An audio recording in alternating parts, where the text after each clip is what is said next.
Hoje eu vou falar sobre a responsabilidade subjetiva do ego. O que é ego, né? Que o ego nada mais é do que os nossos medos, do que o nosso rancor, nosso orgulho, da teimosia, todos os nossos defeitos. Praticamente faz parte do ego. Então eu vou falar mais ou menos assim, dar uma introdução na psicologia para vocês entenderem, né? De uma forma geral, que tudo começa com a definição de Freud, a teoria da personalidade. Essa teoria é muito famosa e influente.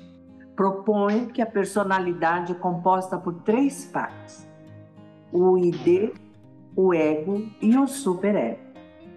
O que é o ID? Se refere à parte mais primitiva e instintiva da nossa personalidade. É como se fosse um bebê dentro de nós, que busca apenas o prazer imediato e que quer evitar de qualquer forma um desconforto. É aquele lado impulsivo e irracional da nossa mente. O que é o ego? O ego é a parte racional e mediadora da nossa personalidade. Ele vai tentar equilibrar as demandas, as ações do ID, de acordo com as realidades do mundo externo. É como se fosse um adulto responsável tentando satisfazer os desejos do ID de uma maneira socialmente aceitável. O superego, o que ele é? É a parte moral da nossa personalidade. Ele representa todos os valores e normas que a gente aprendeu com a sociedade que a gente vive. É como se fosse uma voz interior que nos diz o que é certo e o que é errado. Muitas vezes entrando em conflito com os desejos daquela parte instintiva sua, da parte mais pura, né, do ID. E como que essas três partes elas interagem? Essas três partes elas sempre vão estar em conflito e sempre negociando dentro da gente. O ego, ele tenta satisfazer as demandas do ID, levando em consideração as restrições impostas pelo nosso superego, que é a moral, os nossos costumes. E fica aquele verdadeiro jogo de equilíbrio dentro de nós, aquele conflito. Faço ou não faço? Por que faço? Porque eu estou sentindo vontade de fazer. E por que eu não faço? Porque você não deve fazer agora. Você vai gastar agora uma coisa que você não tem, sabe? Não, mas se eu estou sentindo vontade, o ID falando, eu estou sentindo vontade, eu quero muito, eu vou ficar muito feliz. E o teu ego fala, não faz. Qual que é a importância dessa teoria? A teoria de Freud, ele nos ajuda a entender melhor os motivos por trás do nosso comportamento e das nossas escolhas. Ela também nos mostra como esse conflito interno pode afetar a nossa saúde mental. Pode existir pessoas dominadas pelo ID, pelo lado mais primitivo nosso?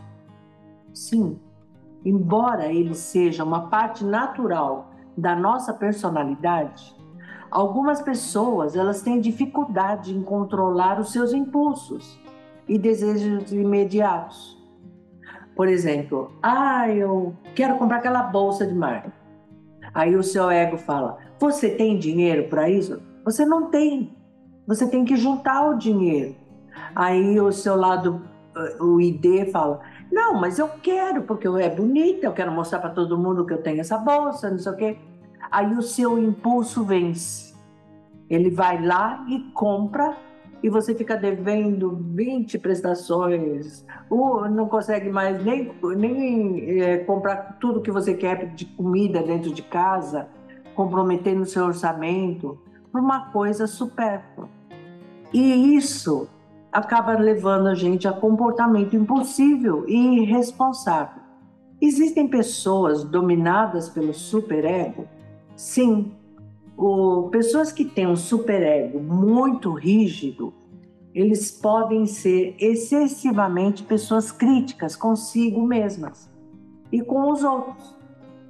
Sempre vão se sentir culpadas por não atingir os padrões inatingíveis. Ele sempre vai estar se cobrando por uma coisa que é difícil de atingir, mas ele cobra, porque ele é crítico. Ele fala, eu vou conseguir, por que eu não consigo? Existe um equilíbrio ideal entre essas partes? Freud acreditava que o equilíbrio ideal seria alcançado quando o ego conseguisse satisfazer as demandas, os desejos do nosso lado mais primitivo, que é o id, sem violar as regras do superego. No entanto, atingir esse equilíbrio é um desafio constante. Então isso nunca acaba, nós vamos sempre estar em conflito com o nosso id, com o nosso ego e com o nosso superego. Como que essa teoria de Freud influenciou a psicologia?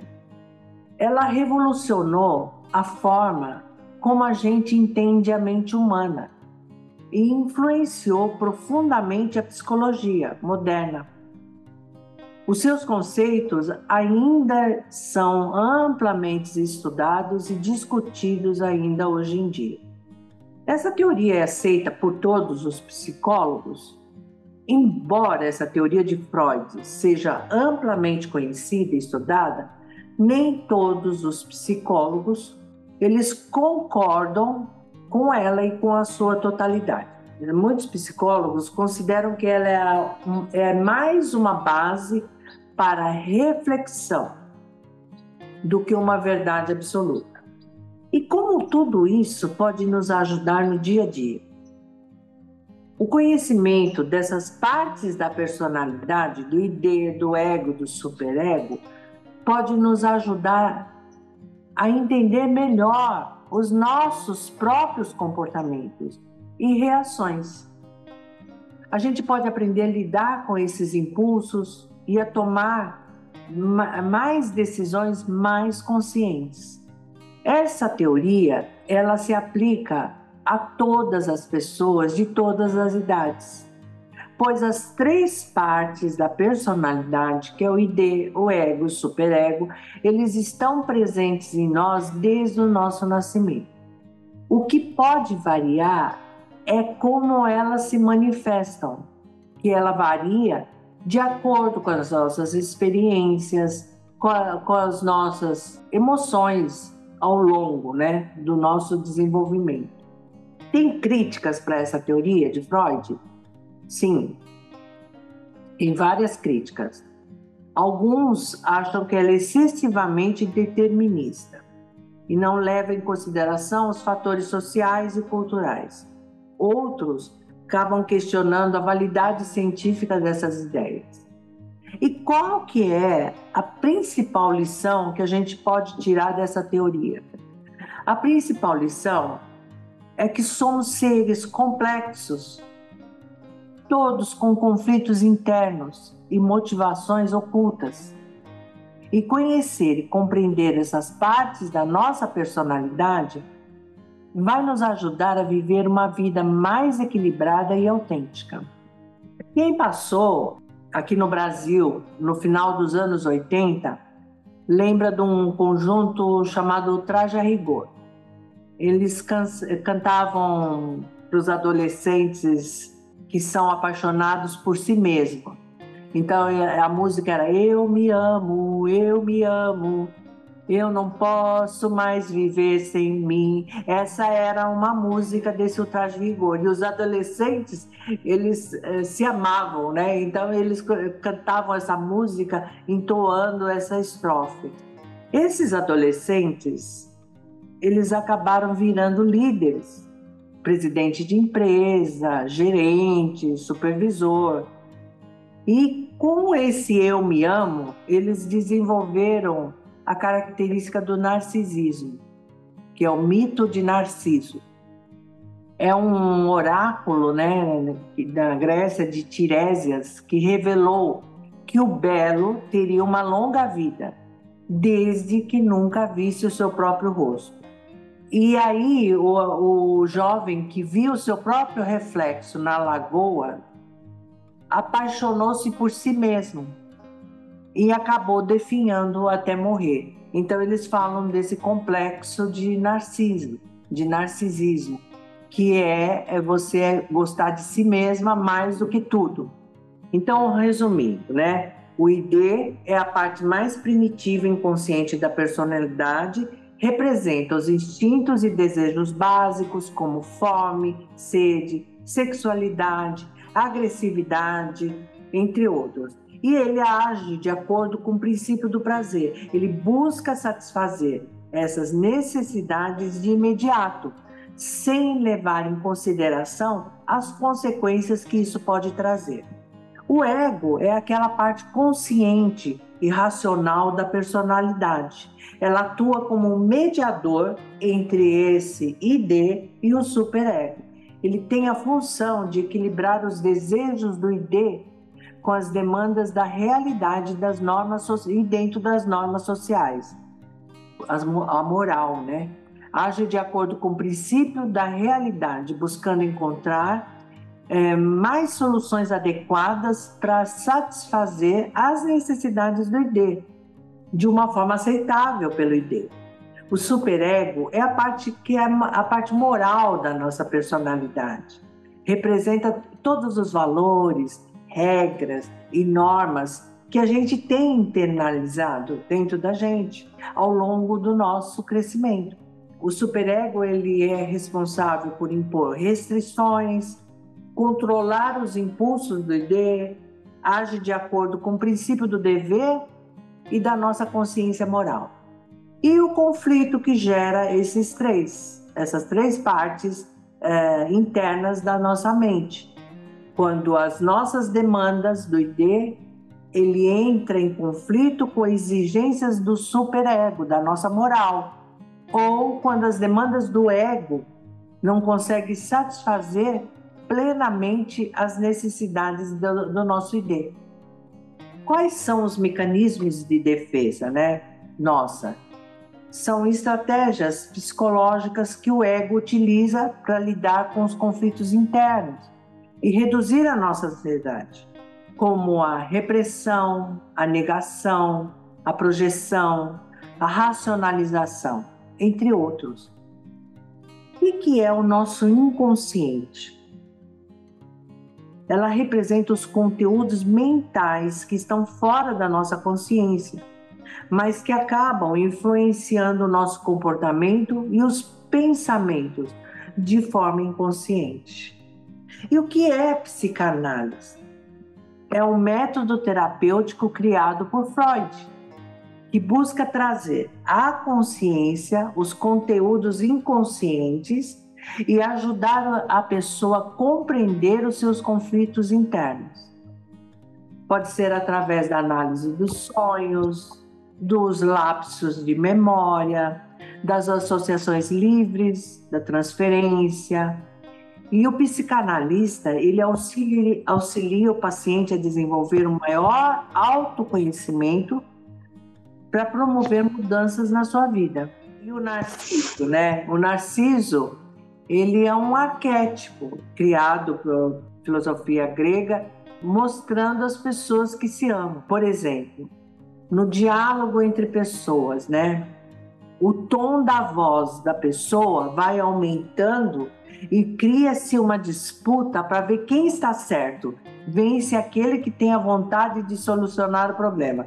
Mas aí a pessoa quer se impor perante as outras através do aumento da voz, né? Tem pessoas, não sei se vocês já viram isso, de pessoas que não conseguem colocar a sua opinião de uma forma branda, de uma forma suave. Ela precisa gritar para se colocar presente, para se colocar imposta, né? Por exemplo, uma reunião, né? Que uma pessoa convoca e só a pessoa que convocou que fala, só uma pessoa fala, não deixa falar ninguém. Isso são comportamentos narcisistas. Quando você está conversando com alguém, começa a criar uma disputa intelectual. a pessoa começa a fazer, em vez dela ir direto no foco do problema, ela dá uma volta ao mundo e o foco sai totalmente do início da conversa. Por exemplo, quando uma pessoa, em vez de sentar com a pessoa, tem a oportunidade de sentar frente a frente e conversar, ela manda mensagem de texto querendo resolver o problema de forma simples, com a solução dela, é só dela. O que a gente deve fazer é estabelecer uma confiança, né? Atuar com empatia, agir colaborando com todos, trabalhando, por exemplo, vocês que estão fazendo a live de autoaplicação, eu gostaria que chegasse um momento, todas dirigissem a reunião, ou seja, na autoaplicação, ou seja, no envio do Reiki à distância. A gente tem que tentar, porque não pode ficar cômodo para as outras pessoas estarem participando sem estar ajudando. Então, o objetivo é para o crescimento de todas. Então, por exemplo, vai, mesmo que você erre, não tem problema, sabe? Porque é um crescimento de todos, aprendizado de todos. Não é só a Regina ou o Joéder, a Janes, que sempre está lá participando, a Marilda, a Conceição. Então, eu sei que só que está vindo algumas pessoas, mas a partir do nível 2, é possível todas estarem enviando, dirigindo a autoaplicação. Se não souber todas as posições, faz uma cola, sabe? Primeira posição, segunda posição, o que é? Terceira posição. E aí que a gente aprende. Então é isso que é trabalhar colaborativamente, trabalhar em equipe, para não deixar isso sobrecarregado para uma pessoa. É todo mundo trabalhando e aprendendo, porque ninguém quer ser líder nesse processo. A Regina não quer ser sempre líder, ela gostaria, por isso que ela agora já pede na reunião, antes da live, quem se candidata a estar fazendo a autoaplicação. O envio do Reiki à distância só é feito a partir do nível 3A, de quem tem a sintonização do 3A em diante, né? E o mestrado. Porque o 3A você já pode mandar para um grupo maior, multidão, sabe? Como vem pessoas com nome de pessoas para receber o Reiki, então é um grupo maior. Imagine que cada um traga dois nomes.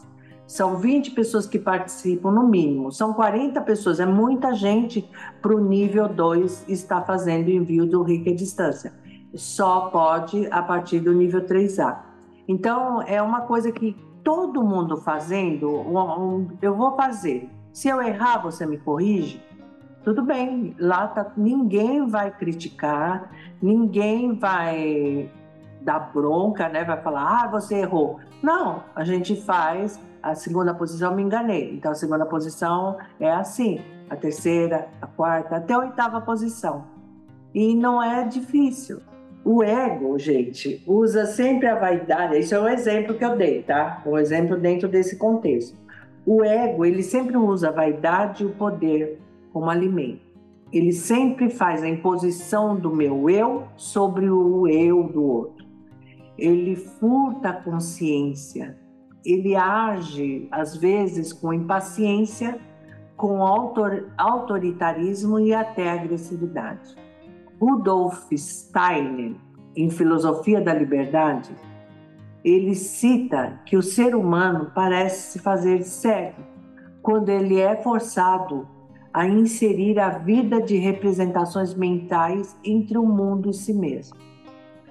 O que ele quer dizer? Que as necessidades e crenças geradas pelo ego, eles atuam como essas representações mentais.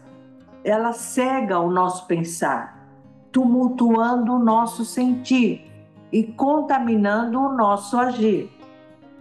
Eu estou consciente de que estou fazendo ou me permitindo ser dominado pelo meu ego. Então você deve estar sempre perguntando: quem está no comando agora? Essas perguntas são necessárias.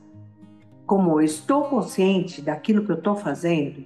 Ou eu estou me permitindo ser dominado pelo meu ego, quem que agora está no comando? Essas perguntas são necessárias, porque quando a gente é dominado, a gente vira cego, que vê, mas não vê.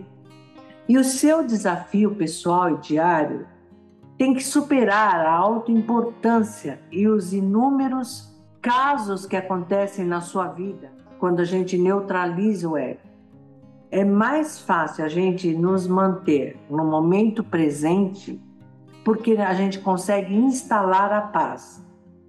Porque o ego, ele é alimentado de expectativas e geralmente são projeções para o futuro, tais como ser promovida, subir de status, conseguir aquele carro, conseguir comprar aquela bolsa, conseguir comprar aquela roupa de marca. Ele vai nos afastando daquele momento presente. Então você fica fazendo uma projeção para o futuro que você não sabe se você vai conseguir, sabe? Você fica vivendo por um desejo que é inatingível agora, no momento, que está inatingível. E você acaba não fazendo do momento presente a mola precursora que te traga condições para que o futuro seja realizado como você quer. Então você vive uma situação de futuro sem prestar atenção naquilo do presente. Porque se você não viver o presente, criando condições e base para sustentar aquilo que você quer no futuro, você vai viver o presente vivendo no futuro e não vai fazer nada. Aí vai trazer o quê? Vai trazer a frustração, a depressão, pode trazer até casos de ansiedade, de coisas que você quer muito conseguir e você só vive pensando nisso, sem viver o presente, porque o que você planta hoje é aquilo que você vai colher amanhã. Se você não fizer nada agora, você não vai colher nada amanhã. E isso é muito importante, sabe? Para tirar esse conflito, para diminuir os conflitos internos que a gente tem na nossa mente.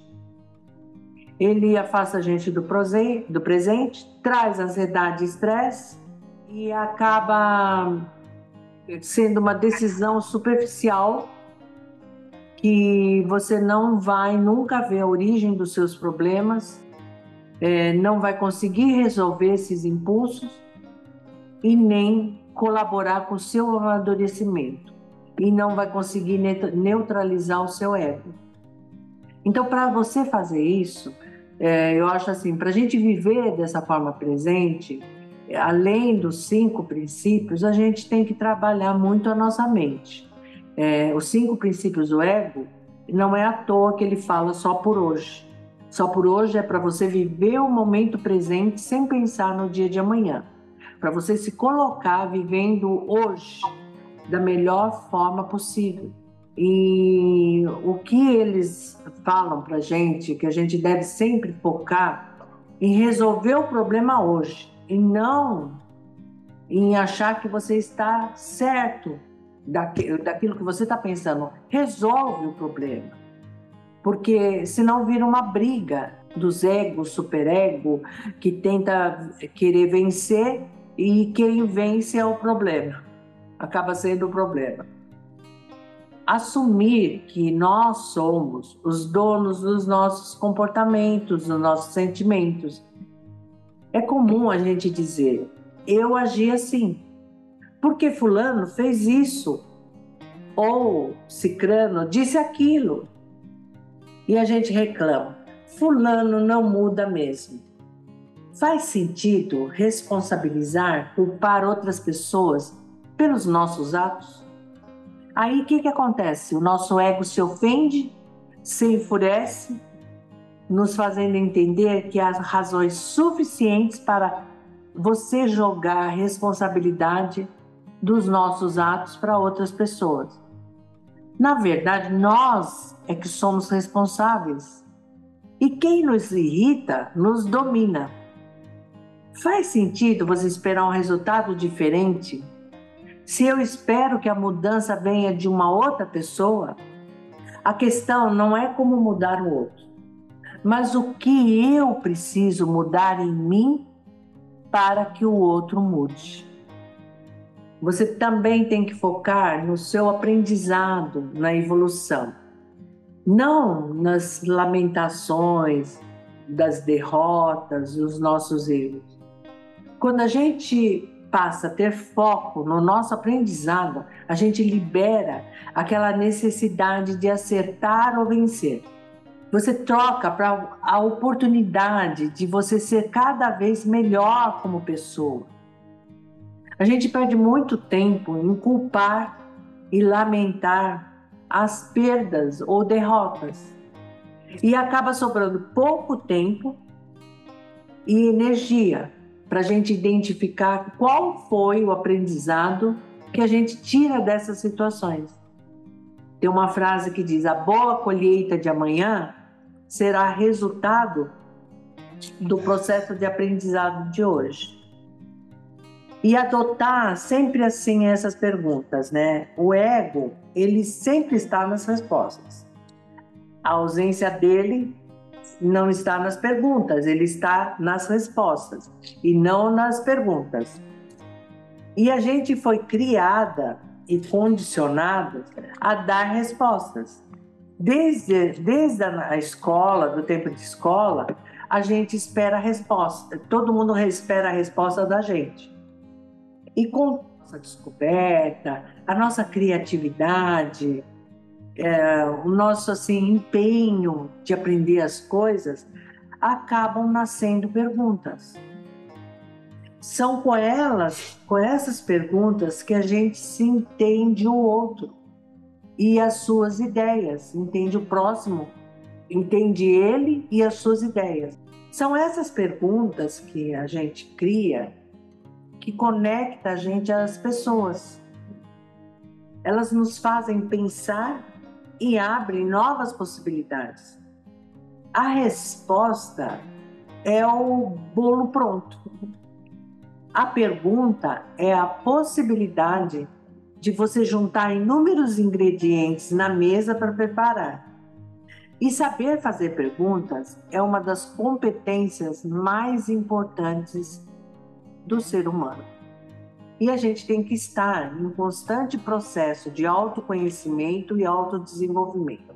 Para a gente mudar crenças, hábitos, superar esses conflitos mentais que nos limitam, é muito importante ter uma grande força interior.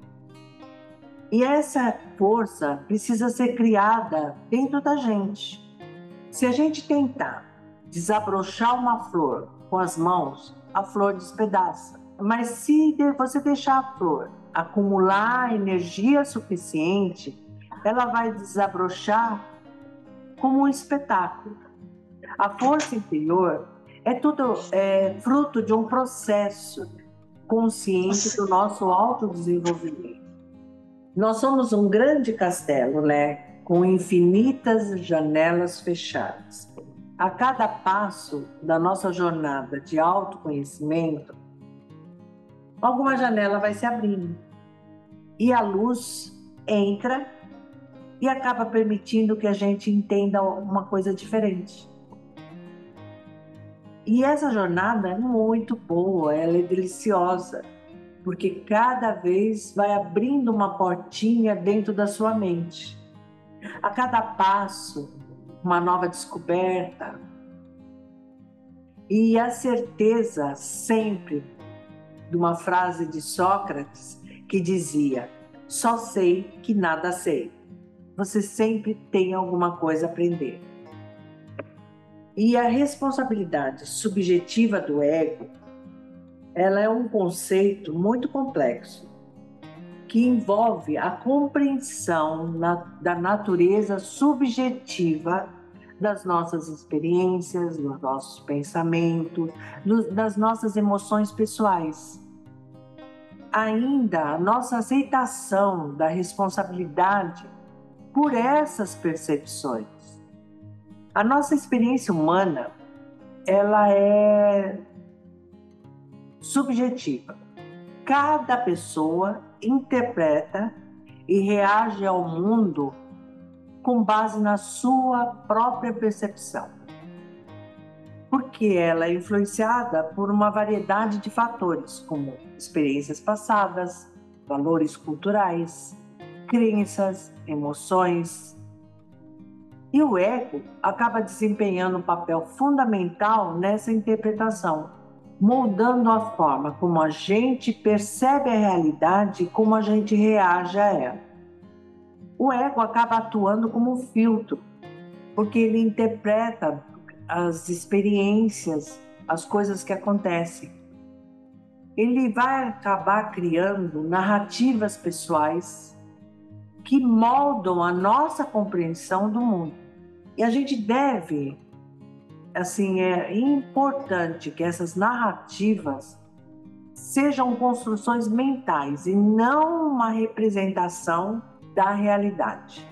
Essa responsabilidade do ego, ela implica reconhecer que a gente tem a capacidade de influenciar essa construção dessas narrativas pessoais e, consequentemente, essa forma como a gente percebe e responde ao mundo.